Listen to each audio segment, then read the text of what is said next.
What started as an ordinary Tuesday morning at Roosevelt High School would become the day that changed everything.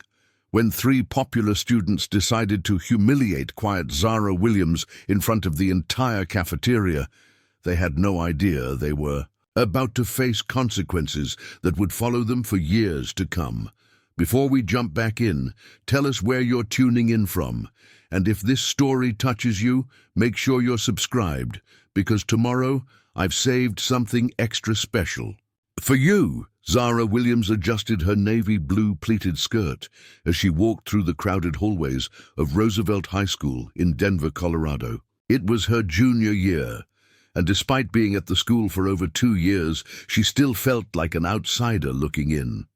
Her dark skin seemed to make her invisible to most students, which was both a blessing and a curse. She preferred the anonymity, but sometimes the loneliness felt overwhelming. The morning started like any other. Zara clutched her worn leather messenger bag closer to her chest as she navigated through clusters of students who barely acknowledged her existence. She had learned to keep her head down, move quickly between classes, and avoid drawing attention to herself. It was a survival strategy that had worked well enough until today. Her first period advanced chemistry class went smoothly. Mrs. Patterson praised her latest lab report, and Zara felt a small surge of pride. Academic excellence was her refuge, the one place where her voice mattered, where her thoughts were valued. She had maintained a 4.2 GPA throughout high school, quietly earning respect from teachers while remaining largely invisible to her peers. During second period English literature, she noticed something different in the air. Whispers followed her as she took her usual seat in the back corner. 3 pairs of eyes kept glancing in her direction. Madison Porter, the blonde homecoming queen whose father owned half the commercial real estate in Denver. Tyler Brooks, the star quarterback whose charm masked a cruel streak. And Jessica Chen, Madison's best friend, who seemed to exist solely to amplify Madison's opinions. Zara tried to focus on the discussion about To Kill a Mockingbird, but she couldn't shake the feeling that something was brewing. The way Madison kept smirking and whispering to Tyler made her stomach twist with anxiety. She had seen that look before. It was the expression Madison wore right before she destroyed someone's social standing with surgical precision. The bell rang, and Zara quickly gathered her books. As she stood to leave, she heard Madison's voice cut through the classroom chatter. "Nice skirt, Zara. Very authentic." The comment was delivered with honeyed venom, loud enough for half the class to hear, but subtle enough to maintain plausible deniability. Zara felt heat rise to her cheeks, but kept walking. She had learned not to engage with Madison's provocations. Third period history dragged by slowly. Mr. Rodriguez was discussing the civil rights movement, and Zara found herself thinking about her grandmother's stories from the 1960s. Her grandmother, Eleanor Williams, had been one of the first black students to integrate her high school in Alabama. The stories of courage and resilience had always inspired Zara, but today they felt like ancient history. The battles her grandmother fought seemed so much clearer, so much more defined than the subtle psychological warfare she faced daily.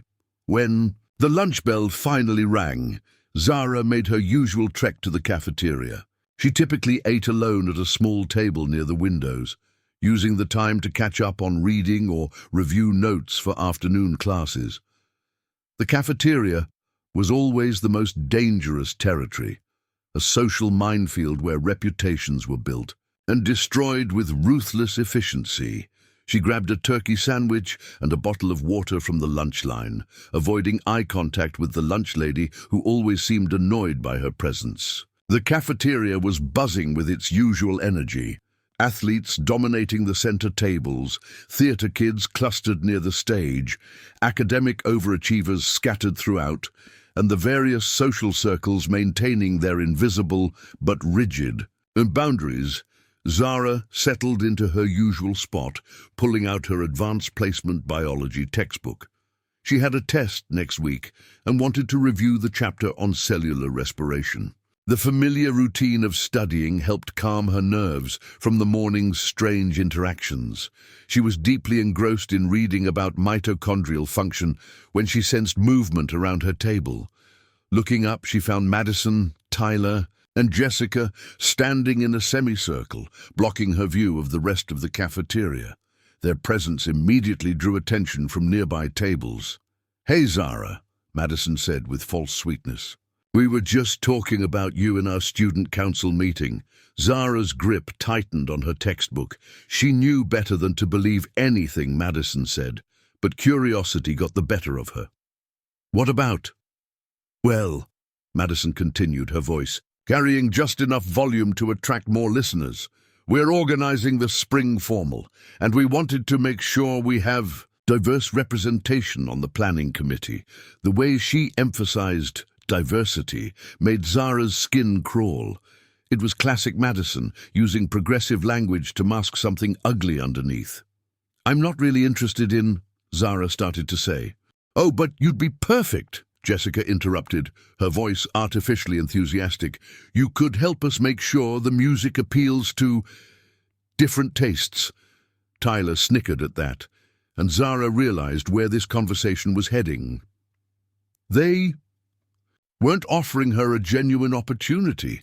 They were setting up some elaborate humiliation.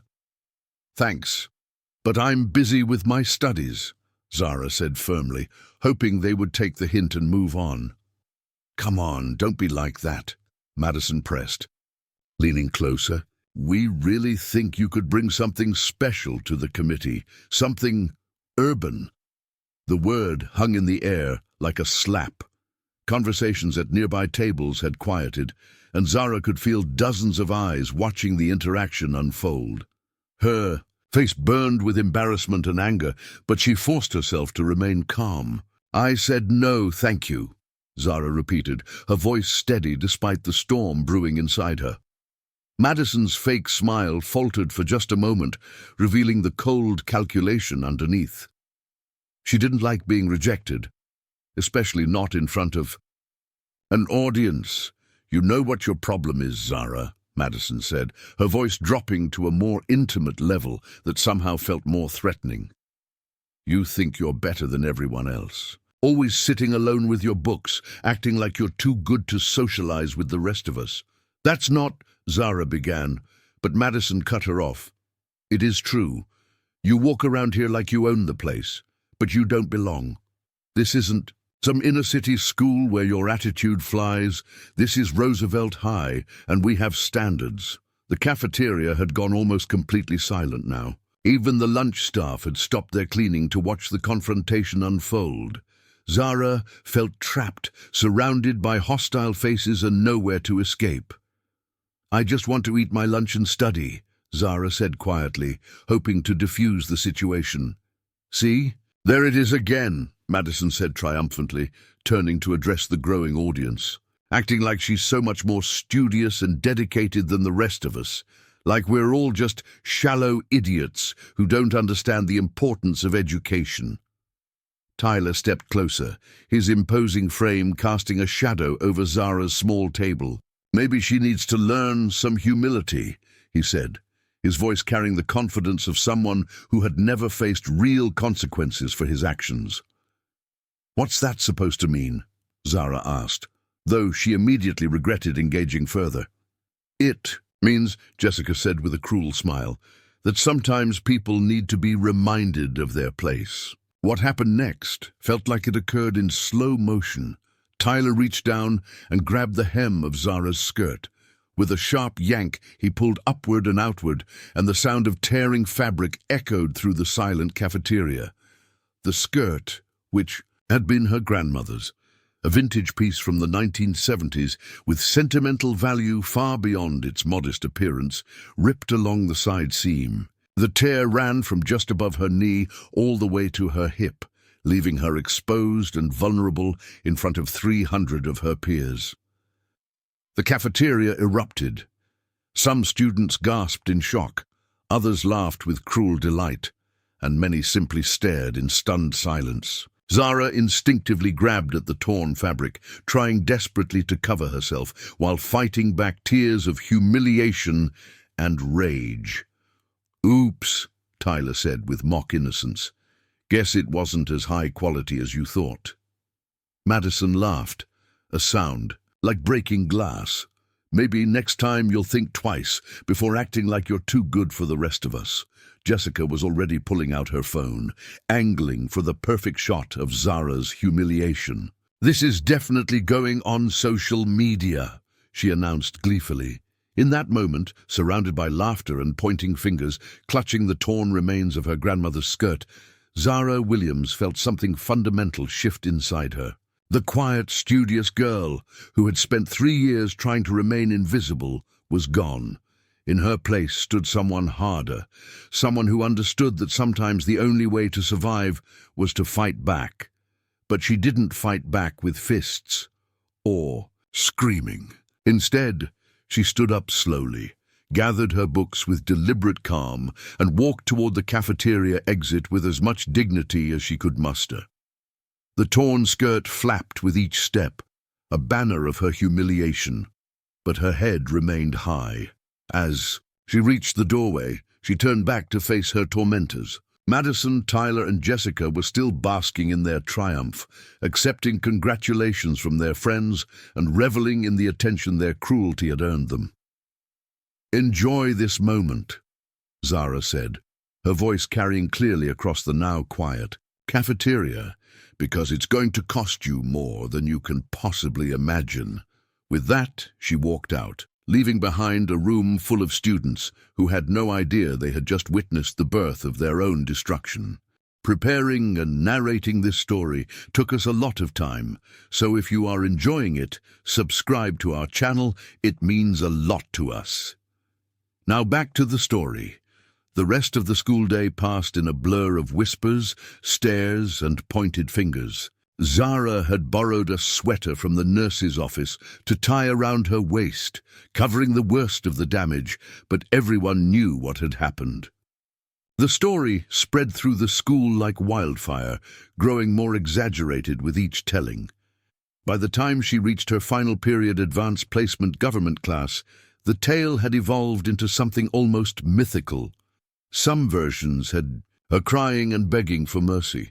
Others claimed she had fought back physically and been restrained by security. The truth, that she had maintained her composure and delivered a cryptic warning, seemed to have been lost in the chaos of teenage gossip. Mrs. Sullivan, the government teacher, gave her a sympathetic look as she entered the classroom. "Are you all right, dear?" she asked quietly. Zara nodded, taking her usual seat in the front row. She had always been one of Mrs. Sullivan's favorite students, engaged, thoughtful, and genuinely interested in the subject matter. Today, however, she sat in uncharacteristic silence, her mind clearly elsewhere. The lesson was about the Constitution and the system of checks and balances that prevented any one branch of government from becoming too powerful. Mrs. Sullivan discussed how the founders had created mechanisms to hold leaders accountable for their actions, ensuring that no one was above the law or beyond the reach of consequences. As Zara listened, something clicked into place. The founders had understood something fundamental about power and accountability. They had created systems to ensure that those who abused their authority would face justice, even if that justice took time to arrive. The bell rang, ending both the class and the school day. Students flooded into the hallways, eager to escape to their after-school activities or head home. Zara packed her books methodically, her mind racing with possibilities. She walked to her locker, which was located in a less popular section of the school near the art classrooms. As she gathered her belongings, she noticed a small piece of paper that had slipped through the ventilation slots. Unfolding it, she found a message written in neat handwriting. "I saw what happened today. It wasn't right. If you need help, find me in the computer lab tomorrow after school." A friend, The note wasn't signed, but something about the handwriting seemed familiar. Zara folded it carefully and slipped it into her bag. For the first time since the cafeteria incident, she felt a small spark of hope. The walk home from school was longer than usual. Zara lived in a modest neighborhood about 15 minutes from Roosevelt High, in a small house she shared with her grandmother. Her parents both worked multiple jobs to make ends meet, leaving Eleanor Williams to serve as Zara's primary guardian and confidant. Eleanor was waiting on the front porch when Zara arrived, her weathered hands wrapped around a cup of tea. 78 years old, she moved slowly, but still possessed a sharp mind and an intuitive understanding of human nature that came from decades of experience. "How was school today, baby girl?" Eleanor asked, using the nickname she had called Zara since childhood. Zara hesitated. She had planned to tell her grandmother everything, but now that the moment had arrived, she found herself reluctant to relive the humiliation. It was challenging, she finally said, settling into the chair next to her grandmother. Eleanor studied her granddaughter's face with the practiced eye of someone who had raised 3 children and helped raise 6 grandchildren. Challenging how? The whole story came pouring out then. Madison's provocations, the cafeteria confrontation, the torn skirt, and the aftermath. Zara found herself crying for the first time since the incident, finally allowing herself to feel the full weight of what had happened. Eleanor listened without interruption, her expression growing darker with each detail. When Zara finished, they sat in silence for several minutes, the only sound the gentle creaking of the porch swing. "You know," Eleanor finally said, "when I was your age, I faced something similar. Not exactly the same, but the same spirit behind it. People who thought they could humiliate me because of who I was, where I came from, what I looked like." Zara had heard some of her grandmother's stories before, but something in Eleanor's tone suggested this was going to be different. There was this girl, Patricia Williamson. Her daddy owned the biggest store in town, and she thought that made her royalty. She had a group of friends who followed her around like disciples, doing whatever she said, laughing at her jokes, participating in her cruelties. Eleanor paused to sip her tea, her eyes distant with memory. One day, Patricia decided she was going to put me in my place. She had her friends corner me after school, and let's just say they made sure everyone knew I wasn't welcome. They humiliated me in front of half the town, and everyone just stood there and watched. "What did you do?" Zara asked softly. Eleanor smiled, but it was a different kind of smile than Zara was used to seeing from her grandmother. This one had sharp edges. "I learned something that day that served me well for the rest of my life. Sometimes, baby girl, you can't fight fire with fire. Sometimes you have to fight fire with ice. You have to be patient, strategic, and calculated. You have to wait for the right moment and then strike with precision." "I don't understand." "You will," Eleanor said, mysteriously. "But first, you need to understand something important. What happened to you today wasn't just bullying. It was an assault. That boy put his hands on you without permission and destroyed your property. That girl tried to photograph you in a state of undress. These aren't just mean kids being mean. They committed actual crimes." Zara felt a chill run down her spine as the full implications of her grandmother's words sank in. "But more than that," Eleanor continued, "they did it in front of witnesses. They created evidence. They thought they were humiliating you, but what they really did was hand you the tools for their own destruction." As the sun set over Denver, painting the sky in shades of orange and pink, Zara began to understand that her story was far from over. In fact, it was just beginning. The next morning, Zara arrived at Roosevelt High with a renewed sense of purpose. She had spent the evening researching Colorado's laws regarding assault, harassment, and cyberbullying. What she discovered was both enlightening and empowering. Her grandmother's words echoed in her mind. They had handed her the tools for their own destruction. She navigated the hallways differently now, no longer trying to remain invisible. Students still stared and whispered, but their attention felt less like a burden and more like gathering storm clouds, ominous for those who had wronged her, but potentially powerful for her own purposes. During lunch, instead of heading to the cafeteria, where yesterday's humiliation had unfolded, Zara made her way to the computer lab. The anonymous note had mentioned meeting there, and her curiosity about this mysterious ally had been building all morning. The computer lab was nearly empty except for two students working on separate projects. One was Kevin Martinez, a quiet sophomore she recognized from her advanced chemistry class. He was known for his technical skills and had helped several teachers with their classroom technology. The other was Sarah Thompson, a junior who ran the school's digital media club and had a reputation for being fiercely independent. As Zara entered, Kevin looked up from his screen and caught her eye.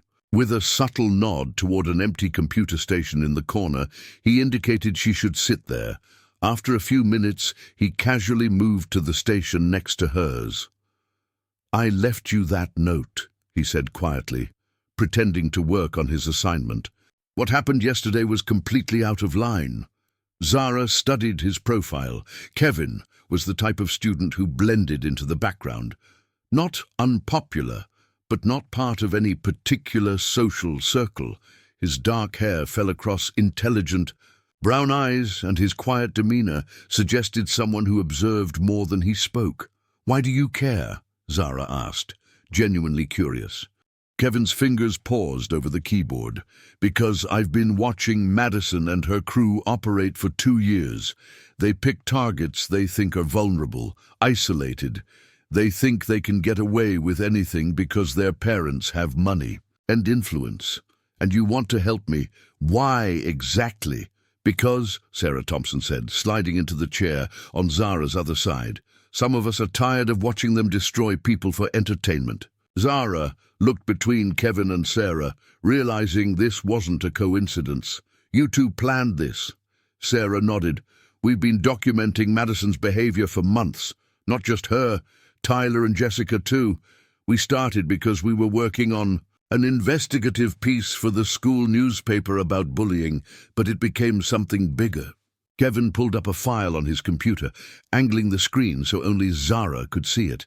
"We have records of 12 incidents over the past year, screenshots of social media posts, witness statements, even some video footage from security cameras." "The administration doesn't care," Sarah continued. "Madison's father donated money for the new athletic facility. Tyler's family sponsors half the sports teams. Jessica's mother is on the school board. They're untouchable through normal channels." Zara felt a surge of excitement mixed with caution. "What are you proposing?"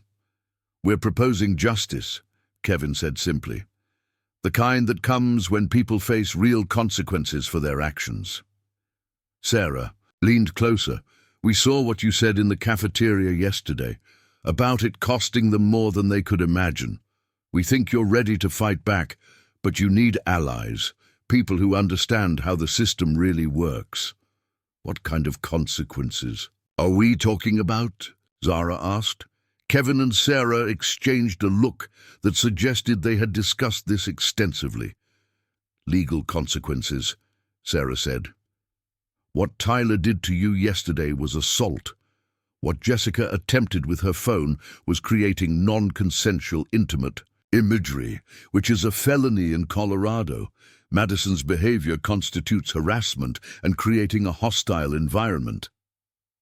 "But that's just the beginning," Kevin added. "We have evidence of academic dishonesty, destruction of other students' property, and cyberbullying that crosses state lines. Some of these incidents involve minors, which makes certain charges more serious." Zara's mind raced. "You're talking about potentially ruining their futures." "They made that choice when they decided to ruin other people's present," Sarah replied coolly. "We're just making sure actions have consequences." Kevin opened another file. Look at this. The screen showed a detailed timeline of incidents, complete, with dates, witnesses, and supporting documentation. Zara recognized some of the victims, quiet students who had transferred schools, others who had simply withdrawn from social activities entirely. "How did you gather all this?" she asked. "Kevin's a genius with digital forensics," Sarah explained, "and I'm good at getting people to talk. Turns out when you offer victims a chance at justice, they're very willing to share their stories. Plus," Kevin added, "Madison, Tyler, and Jessica aren't as careful as they think they are. They document their own behavior constantly. Social media posts, text messages, photos. They create evidence trails without realizing it." Zara studied the evidence they had compiled. It was impressive and thorough, but also overwhelming. "This is bigger than what happened to me yesterday." "Exactly," Sarah said. "Your incident was just the catalyst, the final straw that made us decide to act. But this is about stopping a pattern of behavior that's been going on for years." Kevin minimized the files and turned to face Zara directly. "The question is, are you willing to be the face of this, to be the one who stands up and says enough is enough?" "Why me? You have all these other victims." "Because," Sarah said, "you're the one who didn't back down. Yesterday, in front of everyone, you stood up and warned them. You showed strength when they expected you to crumble. That matters." "And because," Kevin added, "you have something the others don't. You have your grandmother." Zara raised an eyebrow. "What does my grandmother have to do with this?" "Eleanor Williams," Sarah said with a slight smile. "Former civil rights activist, retired paralegal, and someone who knows exactly how to navigate the legal system. She's been researching all night, hasn't she?" Zara stared at them in amazement. "How do you know that?" "Because that's what she did in 1967 when she helped integrate the schools in Alabama. She documented everything, built airtight cases, and made sure justice was served. It's all in the historical records." Kevin nodded. "We did our homework on you too, Zara. Not to invade your privacy, but to understand what we were working with. Your grandmother is a legend, and she raised you to be just as strong." The weight of their words settled over Zara. This wasn't just about revenge for yesterday's humiliation. This was about becoming part of something larger, something that could create real change. "What would this look like, practically?" she asked. "Sarah." He pulled out a folder. "We start with documentation, formal complaints filed with the school administration, creating an official record. Then we move to law enforcement, filing charges for the crimes that were actually committed. Simultaneously," Kevin continued, "we launched a coordinated social media campaign, not harassment or bullying, but truth-telling. We let the community see who these people really are, beyond their carefully crafted public images. And we don't." "Stop there," Sarah added. "We contact college admissions offices, scholarship committees, and potential employers. When you assault someone and attempt to create intimate imagery without consent, that follows you." Zara felt a thrill of possibility, mixed with apprehension. This could backfire spectacularly. "It could," Kevin agreed. "But doing nothing guarantees they'll keep hurting people. At least this way, there's a chance for real change." "Plus," Sarah said with a grin, "we're very good at what we do. Kevin's computer skills are borderline magical, and I know how to tell stories that people can't ignore." Zara thought about her grandmother's words about fighting fire with ice, about being patient and strategic. This felt like exactly what Eleanor had been talking about. "If I agree to this," she said slowly, "what's the first step?" Kevin and Sarah exchanged another look, this one full of anticipation. "The first step," Sarah said, "is gathering more evidence. We need to document everything from yesterday: witness statements, security footage, social media posts that were made about the incident." "I can handle the digital forensics," Kevin added. "I know how to preserve evidence in a way that will hold up in court. And I'll start reaching out to other victims," Sarah continued. Building a coalition of people who are willing to come forward. Zara nodded slowly. And what do I do? You, Sarah said with a smile, get to be yourself. Continue being the brilliant, dignified person you've always been. Let them think they won, while we build the case that will destroy them. There's one more thing, Kevin said, pulling up a final file. We've been monitoring their social media activity since yesterday. They're planning something for tomorrow. The screen showed a group chat between Madison, Tyler, and Jessica. The messages were vague, but clearly referenced Zara and mentioned finishing what we started. They think yesterday was just the beginning, Sarah said grimly. They're planning to escalate. Zara felt a chill run down her spine, but also a surge of determination. Then we need to be ready for them. More than ready, Kevin said. We need to turn their own plans against them. As the three unlikely allies sat in the quiet computer lab, surrounded by the soft hum of machines and the glow of monitors, they began to plan something that would change not just their own lives, but the entire culture of Roosevelt High School. The bell rang, signaling the end of lunch period. As they gathered their belongings, Sarah placed a hand on Zara's shoulder. Welcome to the resistance, she said with a grin. Zara smiled back, feeling truly hopeful for the first time since yesterday's incident. She had allies now, people who understood that sometimes justice required more than just hoping for the best. As she walked to her next class, Zara's mind was already working through the possibilities. Tomorrow, Madison, Tyler, and Jessica would try to humiliate her again. But this time, she would be ready for them. This time, they would be the ones left exposed and vulnerable. The transformation had begun. Thursday morning arrived with an unexpected twist. Zara discovered that Kevin had somehow accessed the school's security system overnight and identified every camera angle that had captured Tuesday's cafeteria incident. More importantly, he had preserved the footage before it could be automatically deleted according to the school's standard 7-day policy. How did you even get access to this? Zara whispered as they huddled around Kevin's laptop in an empty classroom before the first period. Kevin's fingers danced across the keyboard, pulling up crystal-clear footage from multiple angles. Let's just say the school's IT security isn't as sophisticated as they think it is. Mr. Patterson in computer science has been using the same password for 3 years. Sarah leaned over their shoulders, studying the footage with professional interest. This is gold. Look at this angle here. You can see Tyler's face clearly when he grabs your skirt, and this one shows Jessica positioning her phone for the photo. But the real treasure, Kevin said, switching to another file, is what happened after you left. The new footage showed Madison, Tyler, and Jessica celebrating their victory.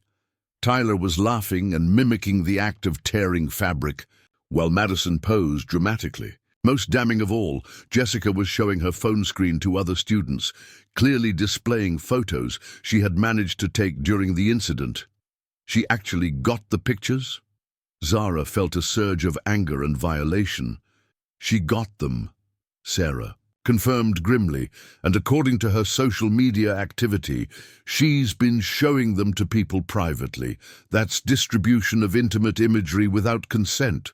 In Colorado, that's a Class 1 misdemeanor, possibly a felony depending on how widely she's shared them. Kevin pulled up another window showing phone records and social media metadata. I've been tracking the digital footprint. The photos have been sent to at least 15 people so far, and there's evidence she's planning to post them publicly. Today. Zara's stomach dropped. According to the group chat we've been monitoring, Sarah said, consulting her own phone, they're planning what they call Phase 2 during lunch period. They want to publicly humiliate you again, using the photos as leverage. Kevin's expression darkened. They're planning to project the images on the cafeteria's main display screen. Tyler convinced his friend Marcus Chen, no relation to Jessica, To help him, Marcus works with the AV equipment for school presentations. The audacity of their plan was breathtaking. They weren't content with the initial humiliation. They wanted to create a public spectacle that would follow Zara for the rest of her high school career. "This changes everything," Zara said quietly. "If those photos go public—" "They won't," Sarah said firmly, "because we're going to stop them, and we're going to use their own plan to destroy them completely." Kevin was already typing rapidly, his screen filling with code and system interfaces. "Marcus has access to the school's presentation system, but so do I. In fact, I have administrative access he doesn't even know exists." "What are you thinking?" Zara asked, though she was beginning to see the shape of their counter-strategy. Sarah smiled with predatory satisfaction. "We're going to let them think their plan is working. Let them set up their little presentation, gather their audience, build anticipation for your humiliation." And then, Kevin said without looking up from his screen, "instead of showing their photos, the system is going to display something completely different, something that will expose exactly who they really are." "What kind of something?" Sarah opened her own laptop, revealing a professionally edited video compilation. "Remember all that evidence we've been gathering? Kevin helped me put together a highlight reel, screenshots of their cruel social media posts, recordings of their harassment, documentation of their previous victims." The video was devastating. It opened with Madison's own Instagram posts bragging about putting people in their place and making social climbers regret trying to rise above their station. Tyler's Twitter history revealed a pattern of racist and sexist comments stretching back years. Jessica's various accounts showed her coordinating harassment campaigns against multiple students. "But the centerpiece," Kevin said, finally looking up from his coding, "will be the security footage from Tuesday. Crystal clear evidence of assault, attempted creation of intimate imagery, and conspiracy to commit further harassment." Zara watched the compilation in amazement. "This is comprehensive. We don't do anything halfway," Sarah said proudly. "But there's more. Kevin, show her the real masterpiece." Kevin switched to another file, this one containing what appeared to be financial records and academic documents. "Tyler's been selling test answers and homework assignments for 2 years, his perfect GPA, bought and paid for. Madison's been using her father's connections to get advanced copies of standardized tests, and Jessica has been running a sophisticated plagiarism operation, selling papers written by college students to high school kids. How did you find all this? People talk when they think they're anonymous," Sarah explained. "I created fake accounts on various forums and social media platforms. Amazing what people will confess when they think there are no consequences. Plus," Kevin added, "they're not as careful with their digital communications as they should be.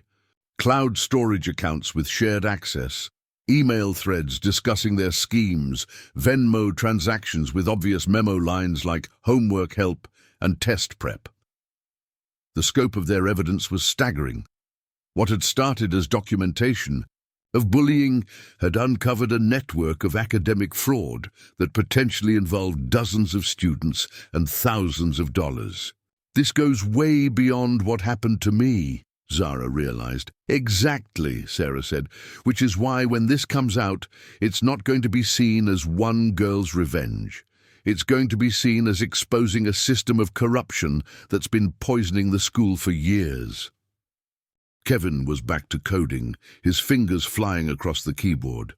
"I'm programming a sequence that will activate during lunch period. When they try to display your photos, the system will instead lock onto our presentation. They won't be able to stop it or override it." "What about afterwards?" Zara asked. "When the administration investigates, won't they trace this back to you?" Kevin grinned. "That's the beauty of it. I'm routing everything through their own accounts. As far as the digital evidence shows, Tyler, Madison and Jessica accidentally uploaded our video compilation instead of their photos.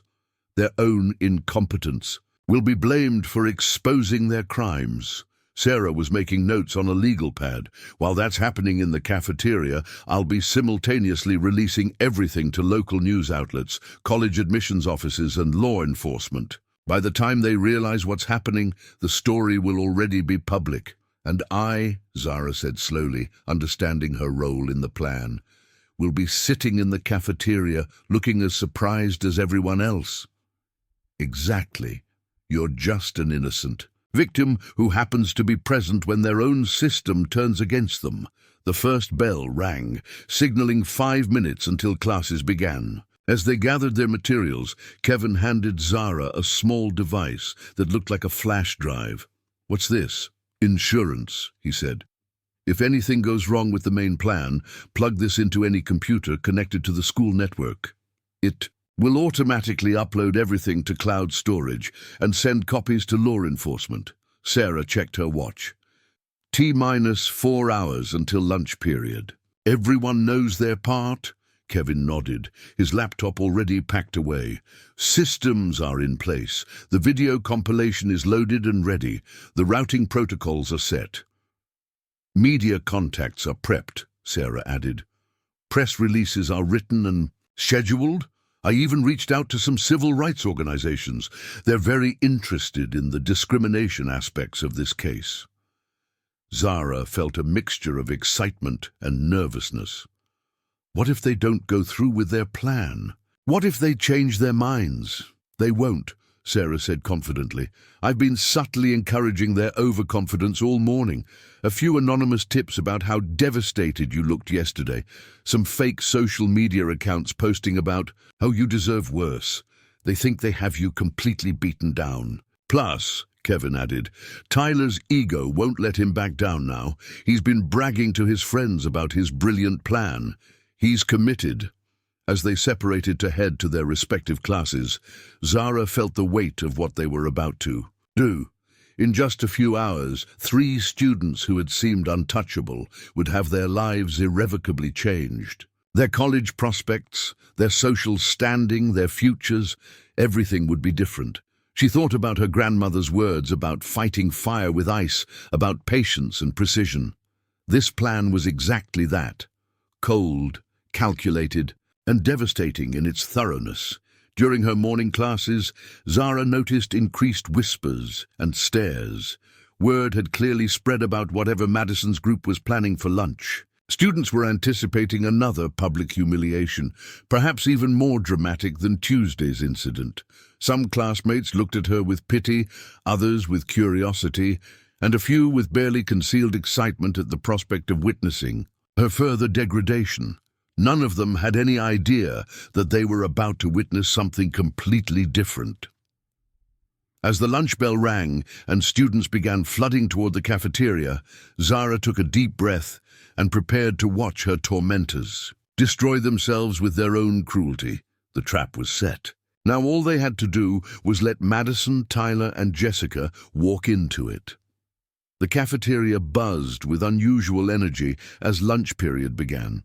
Word had spread through the school's underground gossip network that something big was planned, and students were clustering around tables with their phones ready, anticipating another viral moment at Zara's expense.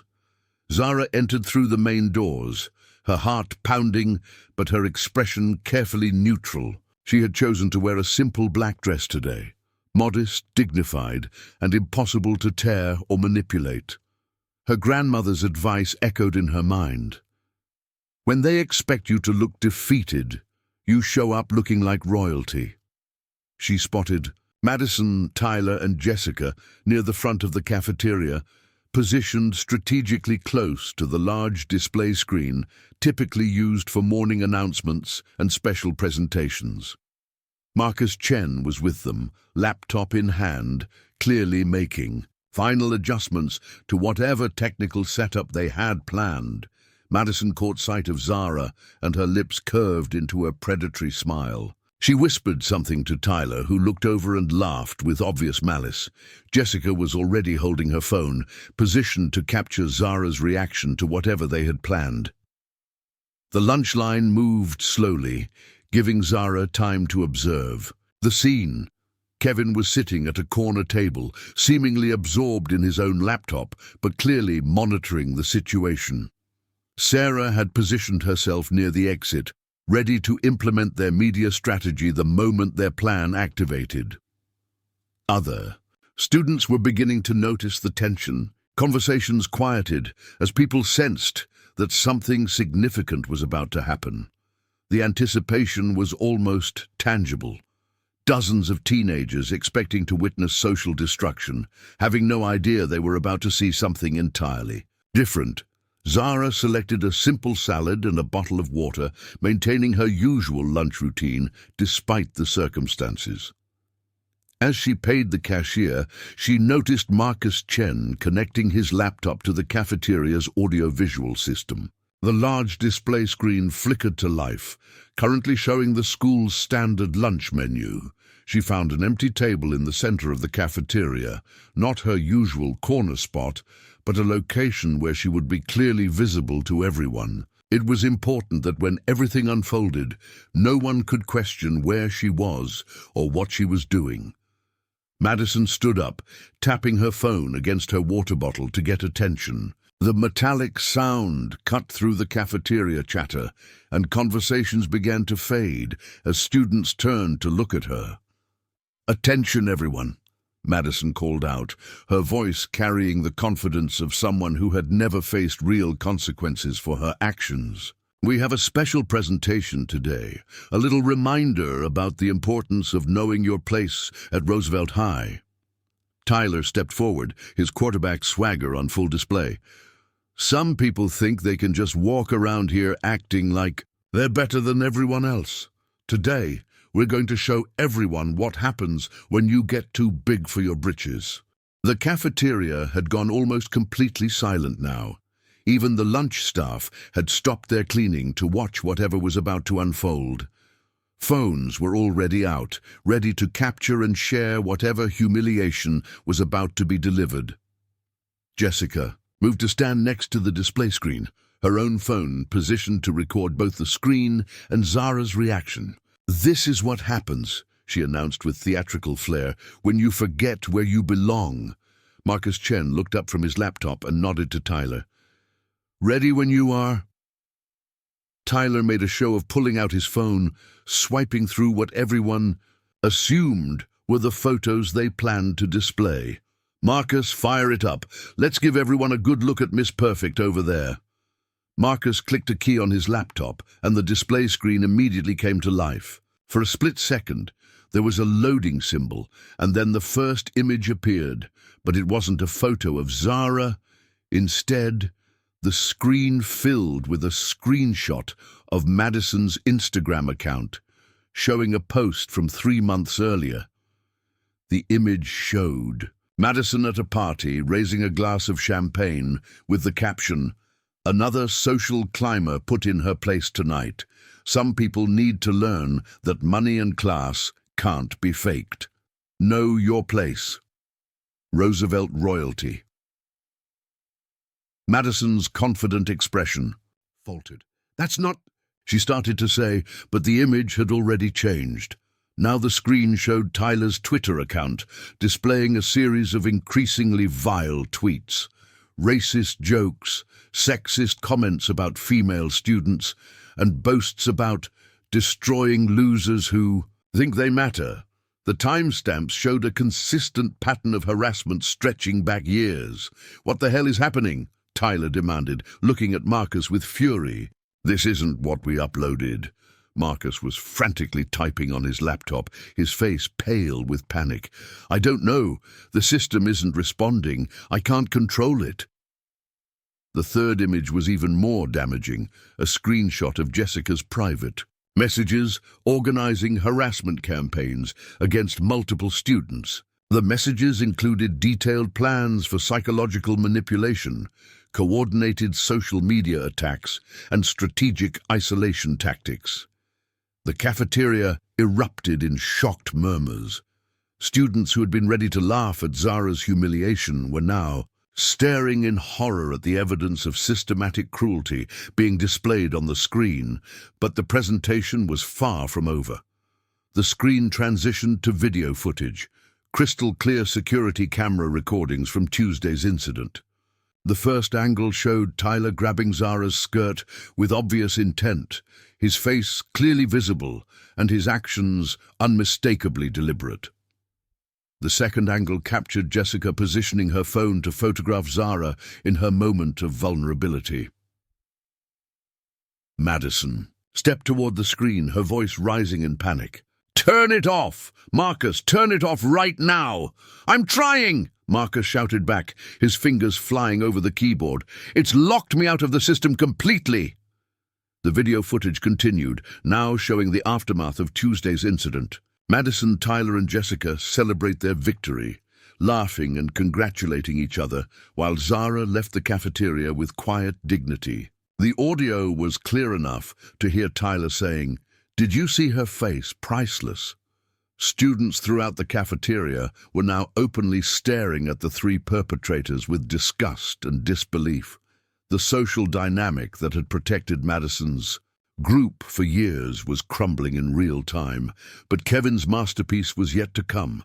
The screen shifted to financial records, bank statements showing payments for test answers, Venmo transactions with memo lines like math homework help $50 and chemistry test prep $100. Academic transcripts that showed impossible grade improvements coinciding with large cash payments. "Holy shit," someone whispered loud enough for half the cafeteria to hear. "They've been buying their grades." Madison was now frantically trying to reach the power cord for the display system, but the cable was positioned too high for her to reach. Tyler was shouting at Marcus to fix this shit right now, while Jessica had gone completely pale, staring at the screen in horror. The evidence continued to scroll. Email conversations discussing cheating schemes, screenshots of academic fraud, dating back years, and documentation of a sophisticated operation that had corrupted test scores, grade point averages, and college admissions prospects. Principal Davidson burst through the cafeteria doors, clearly summoned by someone who had witnessed the unfolding disaster. But even as he rushed toward the display controls, the presentation shifted to its final, most devastating section. The screen now showed a split-screen comparison. On one side, Tyler's athletic scholarship applications claiming integrity and character as his defining traits. On the other, his social media posts using racial slurs and advocating violence against minorities. Madison's college essays about giving back to the community were juxtaposed with evidence of her harassment campaigns against students from lower-income families. Principal Davidson reached the display controls and frantically began pressing buttons, but nothing happened. The system remained locked, continuing its methodical destruction of three carefully constructed reputations. The final image was the most powerful of all, a simple black screen with white text that read, "The only thing necessary for the triumph of evil is for good people to do nothing. Today, we choose to do something." Then the screen went black, and the cafeteria fell into stunned silence. Madison stood frozen in the middle of the room, her face flushed with humiliation and rage. Tyler was staring at his phone, watching in real time as the video compilation appeared on his own social media feeds, somehow posted from his own accounts. Jessica had collapsed into a chair, tears streaming down her face as she realized the full scope of what had just been exposed. The silence stretched for what felt like an eternity, broken only by the soft pings of phones receiving notifications, as the evidence spread across social media platforms at viral speed. Finally, Principal Davidson's voice cut through the quiet. "Madison Porter, Tyler Brooks, Jessica Chen, and Marcus Chen, my office now." As the four students began their walk of shame toward the cafeteria exit, passing tables full of their peers who now saw them for who they really were, Zara calmly took a bite of her salad. The trap had not only sprung, It had demolished its targets completely, and this was only the beginning. The cafeteria slowly emptied as lunch period ended, but the real drama was just beginning. Within minutes of the presentation's conclusion, Roosevelt High's Wi-Fi network was overwhelmed by students frantically sharing screenshots, videos, and commentary about what they had just witnessed. Zara remained seated at her table, finishing her salad with deliberate calm, while chaos erupted around her.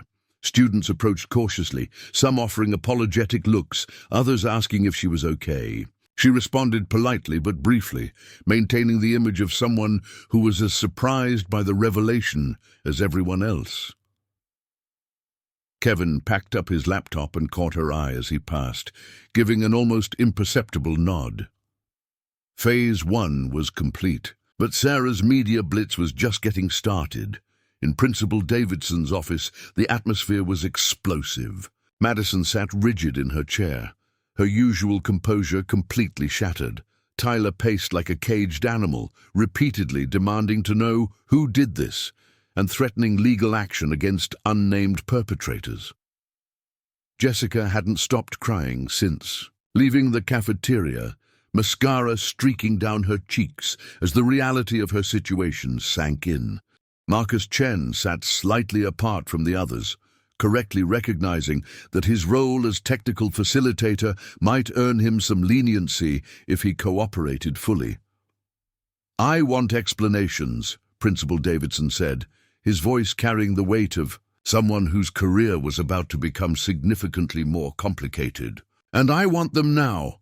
This is a hack!" Tyler exploded. "Someone broke into the system and uploaded fake evidence. This is illegal." "Fake?" Principal Davidson raised an eyebrow while consulting his tablet. "Because I'm looking at your actual social media accounts right now, Mr. Brooks. These posts are still live, posted from your verified accounts over the past 2 years." Madison finally found her voice. "Those accounts could have been compromised. Someone could have posted those things to frame us. 2 years of consistent posting, hundreds of messages and images, all fabricated." Principal Davidson's tone made clear how ridiculous he found this explanation. "The security footage," Jessica whispered, her voice barely audible. "That's real, isn't it?" The principal nodded grimly. "I've already confirmed that with our security chief. The incidents shown on that video are documented in our system with timestamps and metadata. There's no question about authenticity." Marcus cleared his throat nervously. "Sir, I need to clarify something. I only helped with the technical setup today. I didn't know about the other stuff, the fraud, the harassment campaigns. I just thought we were going to show some embarrassing photos, which brings us to another serious issue," Principal Davidson said, fixing Marcus with a stern look. "Your involvement in what was essentially a planned distribution of intimate imagery without consent. That's a criminal matter, Mr. Chen." The color drained from Marcus's face as he realized the full legal implications of what he had agreed to help with. Meanwhile, 3 blocks away at the Denver Police Department, Detective Angela Rodriguez was reviewing a comprehensive evidence package that had been delivered to her office by a young woman claiming to represent several victims of systematic harassment and assault. Sarah Thompson sat across from Detective Rodriguez's desk, her media credentials from the school newspaper lending credibility to her presentation. She had prepared meticulously for this moment, organizing the evidence into clear categories and providing detailed explanations for each piece of documentation. "This is quite extensive," Detective Rodriguez said, scrolling through the digital files on her computer. "How long have you been gathering this information?" "Several months for the harassment and fraud evidence," Sarah replied professionally. "But the assault and attempted creation of intimate imagery happened 2 days ago. We documented everything immediately to preserve the chain of evidence." Detective Rodriguez paused at the security footage from Tuesday's incident. "This is clear evidence of assault. The suspect's face is clearly visible, the victim's lack of consent is obvious, and the deliberate nature of the act is undeniable. There's also evidence that photos were taken during the incident and have since been distributed to multiple recipients, Sarah added, providing additional documentation. We have screenshots of the images being shared through private messages and evidence of plans to distribute them publicly. The detective made notes as she reviewed each piece of evidence. What about these academic fraud allegations? These are serious charges that would involve the school district and potentially federal authorities if financial aid or standardized testing was compromised. Sarah opened another folder. We have financial records showing systematic payment for academic services, including test answers and completed assignments. The amounts total several $1,000s over 2 years, involving multiple students as both buyers and sellers. And you verified the authenticity of all this evidence? Everything has been preserved with metadata and chain of custody documentation. The digital forensics were handled by someone with extensive technical expertise who ensured everything would hold up in court. Detective Rodriguez leaned back in her chair, considering the scope of what she was reviewing. This goes well beyond simple bullying.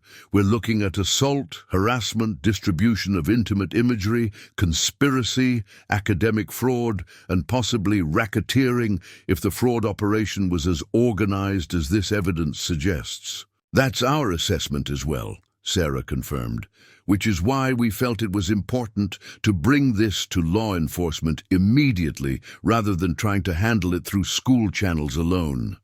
As Sarah and Detective Rodriguez continued their discussion, the story was simultaneously breaking across multiple media platforms. Local news stations had received anonymous tips about a major scandal at Roosevelt High School, complete with carefully edited evidence packages that told the story without identifying minors by name.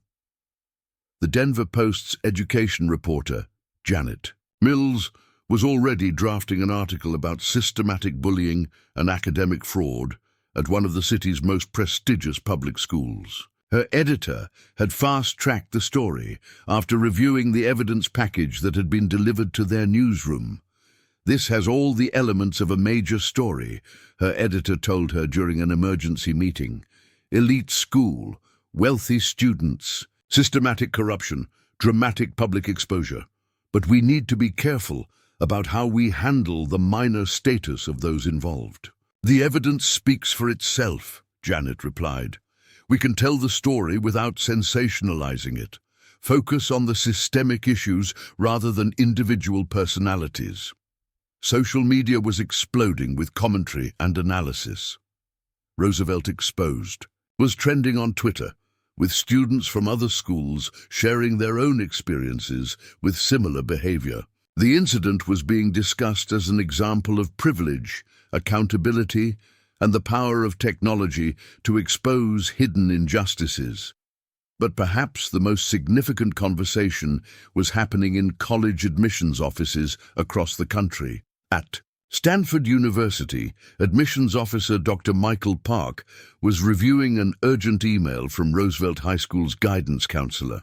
The email detailed serious character and academic integrity concerns regarding several students who had already submitted applications. We need to immediately flag the applications from Madison Porter, Tyler Brooks, and Jessica Chen, Dr. Park told his assistant. Put holds on all their files pending investigation of these allegations.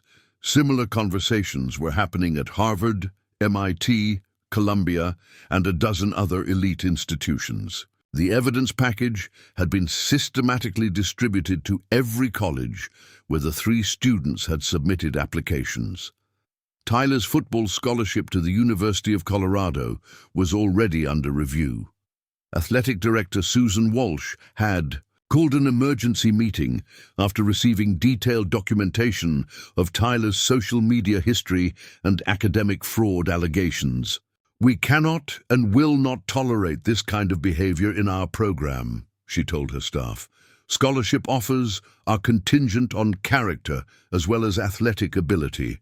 This evidence raises serious questions about both. Back at Roosevelt High, the final bell had rung, but the drama was far from over. Parents were arriving at the school demanding answers, local news vans were pulling into the parking lot, and school board members were making emergency phone calls to assess the public. Relations disaster unfolding. Madison's father, real estate mogul Robert Porter, arrived at the school in his Mercedes, his face red with fury. He stormed into Principal Davidson's office, demanding to know how his daughter had been set up and framed. Tyler's parents followed, shortly after, accompanied by their family attorney. They were already discussing lawsuits against the school district for failing to protect their son from cyberbullying and character assassination. Jessica's mother, school board member Patricia Chen, faced the most complex situation of all. Her position on the board meant she had inside knowledge of the school's policies and procedures, making her daughter's involvement even more problematic. As evening approached, the scope of the fallout became clear. What had started as a simple case of bullying had exposed a network of corruption that reached into academics, athletics, and social hierarchies. The three students who had thought themselves untouchable were discovering that actions truly did have consequences. And Zara Williams, who had endured their cruelty with quiet dignity, was finally seeing justice served with the precision and thoroughness her grandmother had taught her to value. The revolution had begun, and there would be no going back. 6 months later, Roosevelt High School looked the same on the surface, but everything had fundamentally changed. The case that began with a torn skirt in the cafeteria had transformed into a landmark legal precedent for cyberbullying and academic fraud prosecution. Tyler Brooks pled guilty to assault and conspiracy charges. His football scholarship was permanently revoked, and 3 universities withdrew their admission offers. He transferred to a different school district, but his digital footprint followed him everywhere. The promising athletic career he had built, his identity around, was over before it truly began. Madison Porter faced the harshest consequences of all. Federal investigators discovered that her father's donations to the school had been tied to grade manipulation, expanding the case into a full corruption investigation. She was expelled from Roosevelt High and charged as an adult for her role in the harassment conspiracy. Her early admission to Stanford was rescinded, and no other elite institution would accept her application. Jessica Chen's photography hobby became evidence in a federal case about digital harassment. Her mother resigned from the school board in disgrace, and the family relocated to Oregon to escape the ongoing media attention. The images she had taken of Zara resulted in felony charges that would remain on her record permanently. Marcus Chen, who had cooperated fully with investigators, received community service and probation. He used his experience to become an advocate for digital privacy rights, speaking at schools about the legal consequences of cyberbullying. Detective Rodriguez's investigation uncovered 15 additional victims spanning 4 years. The evidence Kevin and Sarah had gathered became the foundation for new school district policies on harassment and a statewide task force on academic integrity. Zara Williams received a full scholarship to MIT, where she planned to study computer, science, and law. The quiet girl who had endured humiliation with dignity became a powerful voice for justice reform. Her grandmother Eleanor watched proudly as Zara delivered the valedictorian speech at Roosevelt High's graduation ceremony. Today, we learned that silence in the face of injustice is complicity, Zara told her graduating class. But we also learned that when good people choose to act, even the most powerful bullies can be held accountable. Kevin Martinez and Sarah Thompson were recognized by the Colorado Attorney General's office for their role in exposing the corruption. Both received journalism scholarships and went on to work in investigative reporting. The Roosevelt incident, as it became known in legal circles, established new precedents for prosecuting digital harassment and academic fraud. Schools across the country implemented new policies based on the case findings. Principal Davidson, who had initially tried to minimize the situation, was forced to retire early when internal emails revealed he had ignored previous complaints. About the 3 students, his replacement instituted zero-tolerance policies that made Roosevelt High a model for handling bullying cases. On the 1-year anniversary of the cafeteria incident, Zara returned to Roosevelt High as a guest speaker. She stood at the same spot where her skirt had been torn, now wearing the navy blue graduation robes of MIT's early admission program. A year ago, 3 students thought they could humiliate me with impunity, she told the assembled student body. They believed their wealth and popularity made them untouchable. They learned that in America, no one is above justice, and that sometimes the quietest voices can roar the loudest when they finally choose to speak. The audience erupted in applause, but Zara wasn't finished. Real change happens when we refuse to accept cruelty as normal, when we document injustice instead of ignoring it, when we choose courage over comfort. She paused, her eyes finding the spot where Madison used to sit during assemblies. They thought they were teaching me my place. Instead, they learned theirs. As Zara concluded her speech and walked off the stage, students throughout the auditorium understood they had witnessed something historic. Not just the end of a story about bullying and revenge, but the beginning of a new culture where actions truly had consequences. The girl who had been victimized had become the voice of justice. The bullies who thought themselves powerful had learned the true meaning of accountability, and Roosevelt High School would never be the same. Justice, delivered with precision and patience, had prevailed completely. Up next, you've got 2 more standout stories right on your screen. If this one hits the mark, you won't want to pass these up. Just click and check them out. And don't forget to subscribe and turn on the notification bell so you don't miss any upload from us.